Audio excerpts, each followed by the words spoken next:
د متلونو کیسې له خپل وطنه ګل وطنه کتاب څخه.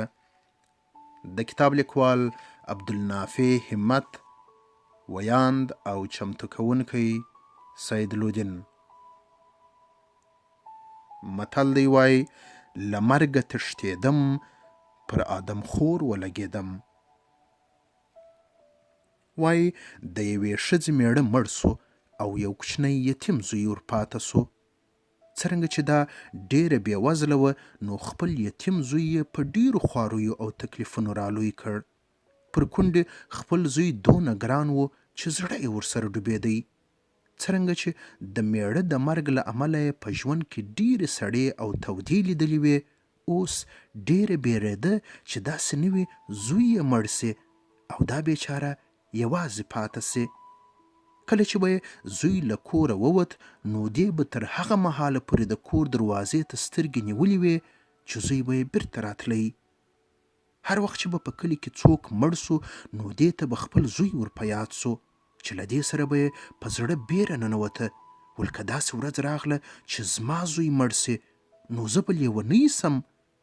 هغه و چې له ځان سره یې داسې فیصله وکړه چې باید یو داسې ځای ته کډه سي چې هلته مرګ نه وي. نور نه پوهېده چې چیرې به مرګ وي او چیرې به نه وي.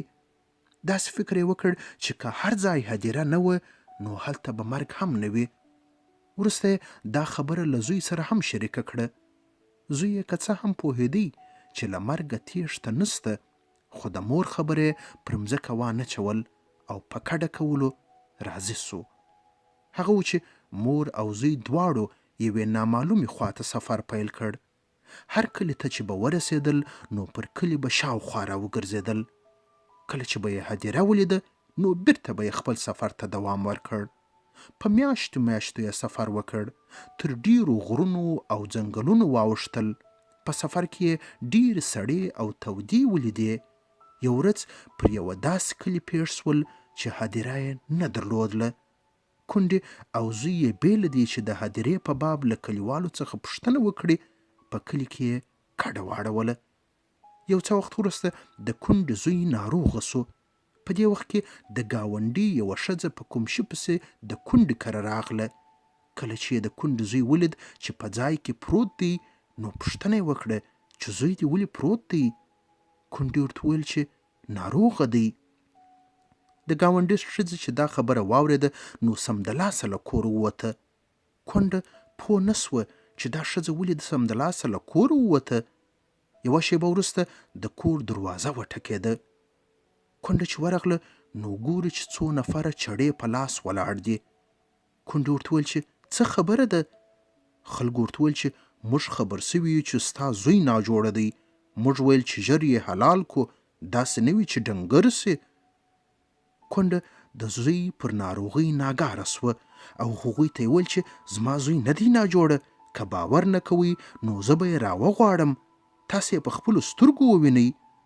خلکو ویل سمه ده، ورسره خبر یې که. کونډه په وارخطایي راغله او زوی ته ویل چې اوس به څه کوو؟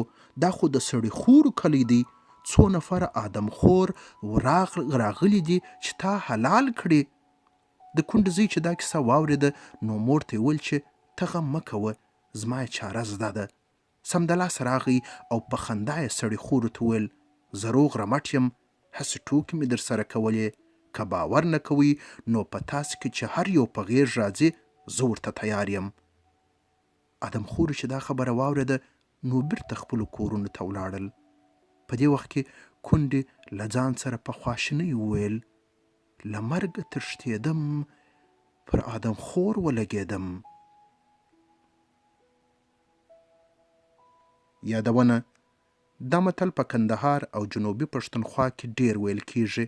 کله چې څوک له یوې بلا تښتي او پر بلې بلا واوړي نو خلک دا متل وایي. د کتاب لیکوال وایي چې دا کیسه مې په 1990 شمسي کال له عبدالحی یعنی اجل اعلی څخه اورېدلې ده. څه ښه یې ویلي دي، له مرګه تښتېدم پر آدم خور ولګېدم.